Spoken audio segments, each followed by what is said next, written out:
Hey everybody, my name is Jim Farmer. I'm the festival director of Out on Film, Atlanta's LGBTQ Film Festival. This is our 35th anniversary year, and we have had some amazing programming. Thank you all for coming out and supporting us. One of the most popular films that we had as part of our festival this year is When Time Got Louder, and I'm going to read a brief description of the film, and then we're going to talk to the director and one of the stars. In the new film, When Time Got Louder, Abby, who is departing for college, leaves her parents and brother, who has autism and is nonverbal.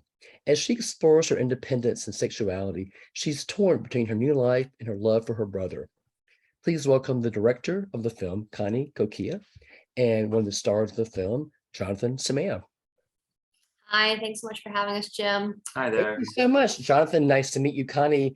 We met you last week, and we had an amazing screening, good reception, great screening, great Q&A. So thanks for being able to make that. And the scores are very, very high. So thanks for making that a wonderful evening.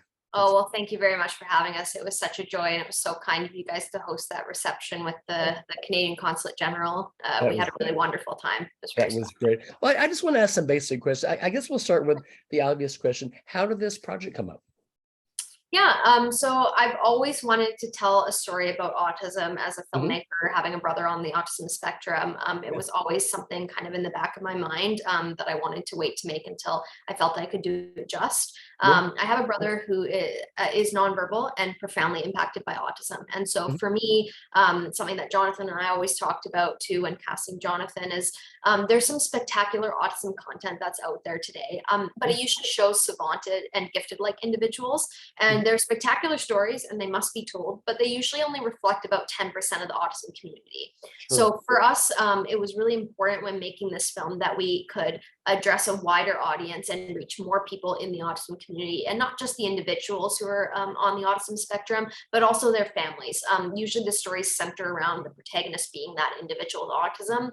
And our story obviously touches upon the siblings' experience and the entire family's experience, not just that individual's.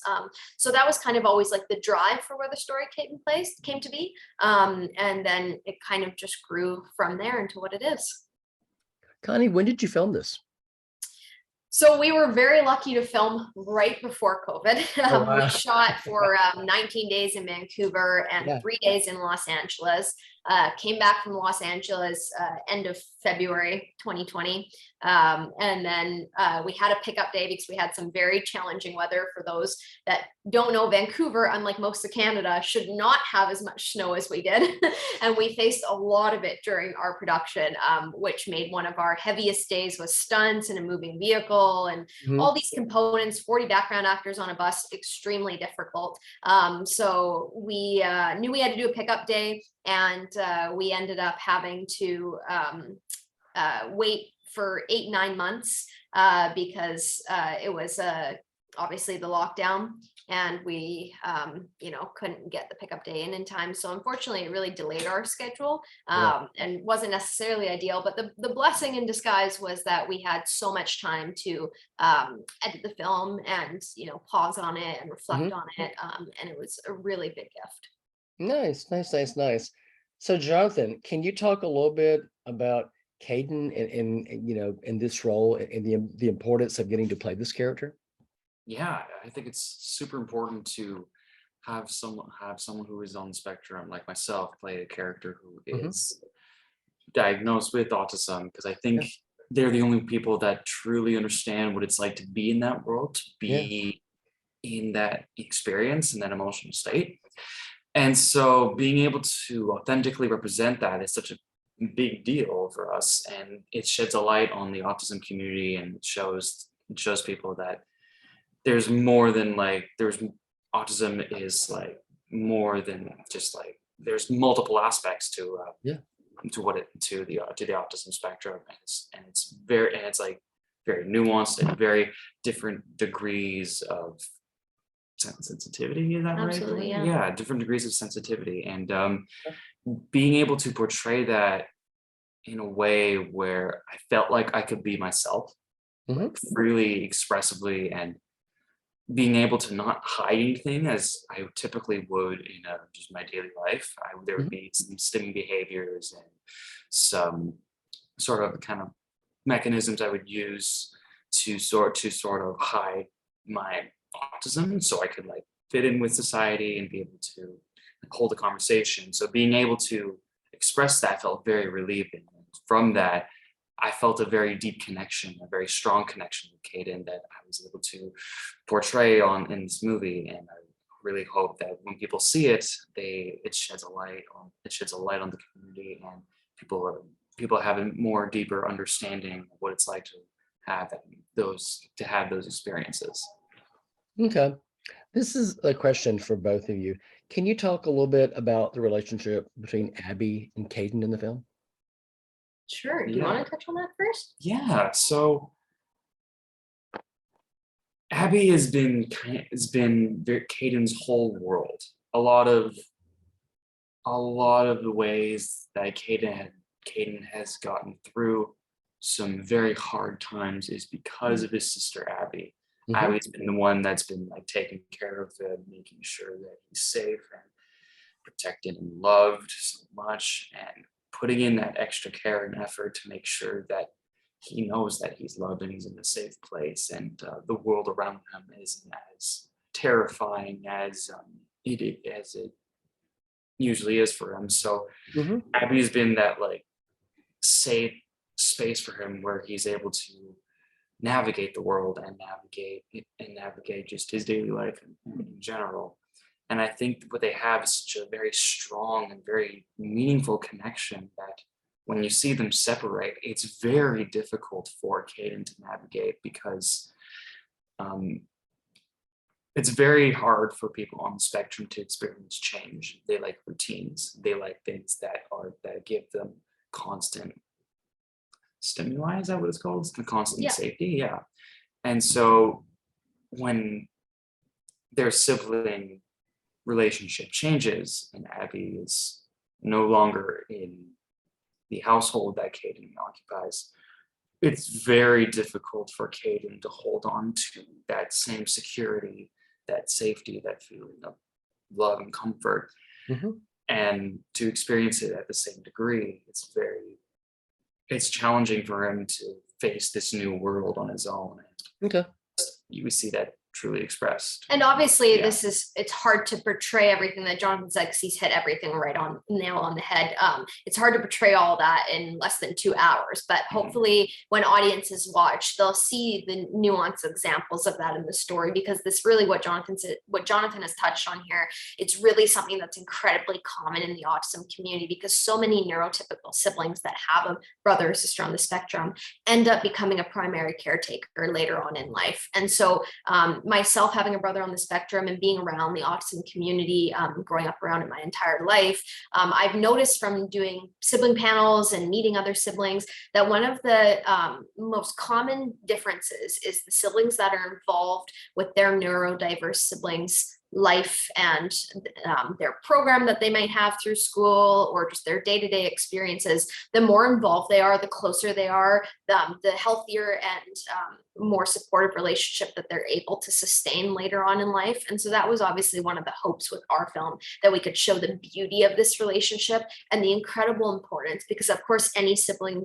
relationship and the bond is so important, but it goes beyond that for a character like Caden, where Abby really is his whole world. Okay. Can you also talk about the relationship between Abby and Carly? Sure. So myself being queer, I've always wanted to have queer characters in my film. There are kind of like what I said about autism. There's so many spectacular LGBTQ plus films, obviously out on film shows, many of them. One of the things that I really wanted to see in more media was queer characters where their sexuality isn't the sole focus of the story. We always will have to have coming out stories. We always will have to have those in film and television, but we also need to have a sense, at least from my perspective, a sense of normalcy that any film should have queer characters like real life that simply exist within the narrative, and their queerness isn't the sole focus. So for me, Carly just was another component for Abby. If she goes away to college, she's exploring her independence, she's kind of starting to really enjoy her own life and pursue and live out all these dreams that she's had as an individual, because of course she's had to be very mature from a young age and very grounded, and extremely responsible for so many components of her brother's life at a young age. So Carly kind of embodies the same experience that Abby's having away at college, which is this freedom and this exploration. And Carly's extremely confident in her sexuality. She's extremely confident as an individual. And so she's almost in a way kind of like a bright light for Abby, that she can kind of aim to be comfortable like Carly is one day. Okay, great. So Connie, can you talk a little bit about the ensemble? Because you have, I mean, it's an amazing ensemble, but can you talk about the other performers in the film? And Yeah, of course. Yeah, of course. So obviously we've got Jonathan, who plays Caden, and casting authentically was one of the most important things to me when making this film. So obviously that started with Caden, with the role of Caden, and then that extended to our LGBTQ plus characters, and that's where we found the incredible talent of Willow Shields and Ava Capri.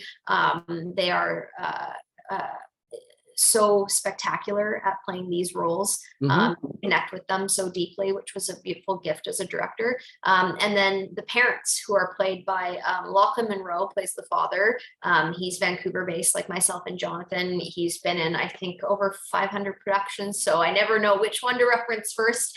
In Vancouver, everyone loves Riverdale, so Riverdale is one of the big ones. Night at the Roxbury, White Chicks, I think he's done everything. Okay.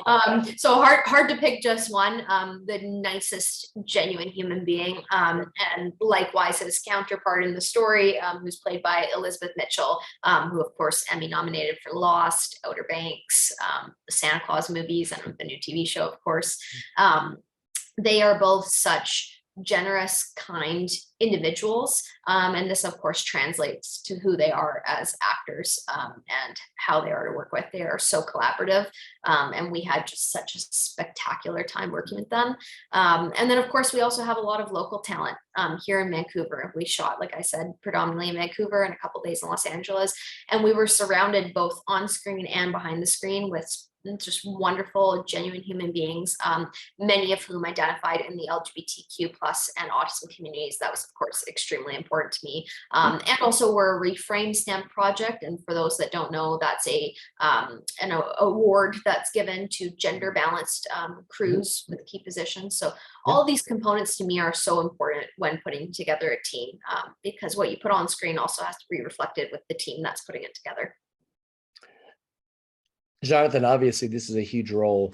But can you talk a little bit about, your acting career? I mean, do you find that, you're are you limited in the kind of roles that the industry will let you play? I wouldn't say I'm limited. I have gone for a multitude of roles. This is the first time I have been asked to play a character who is diagnosed with autism on the spectrum.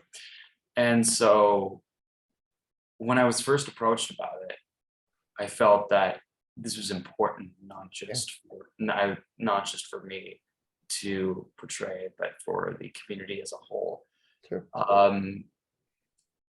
As far as like my career is concerned, this is like the first feature film that I've done.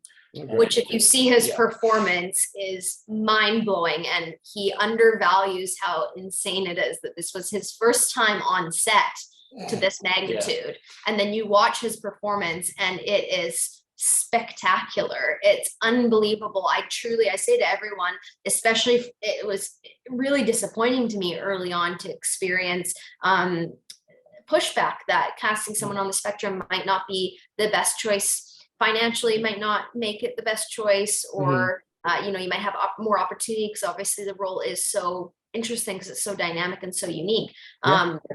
When you watch Jonathan's performance, you will understand that nobody could have done this role better. It truly is so spectacular. And I think when you come from such an honest place and you can relate to the material, There's just something that inherently comes from that that's so beautiful. I think that one of the examples that I always give to people is when we did a bunch of surveying, because during COVID, the luxury again of all the time in the world was that we got to send it out to many people. And what was so fascinating to me was some of people's, and these were all strangers, favorite scenes that they would reference were the few scenes in the movie that were 100% drawn from realism, from my own experiences.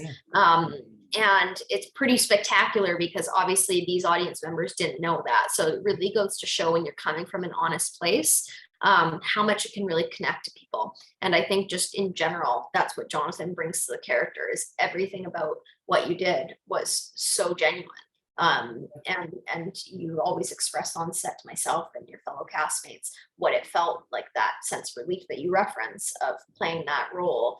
And I think that's why it shows through the character. Okay. Last question. What's next for both of you, and what's next for the film? What's next for the film is what's next for me. We got to get this film out into the world. I want as many people to see it. I want somebody to hire this guy in any project that's in Vancouver now, because he's so spectacularly talented. Our film is screening this weekend at VIFF in Vancouver, which is our hometown. It's our Canadian premiere.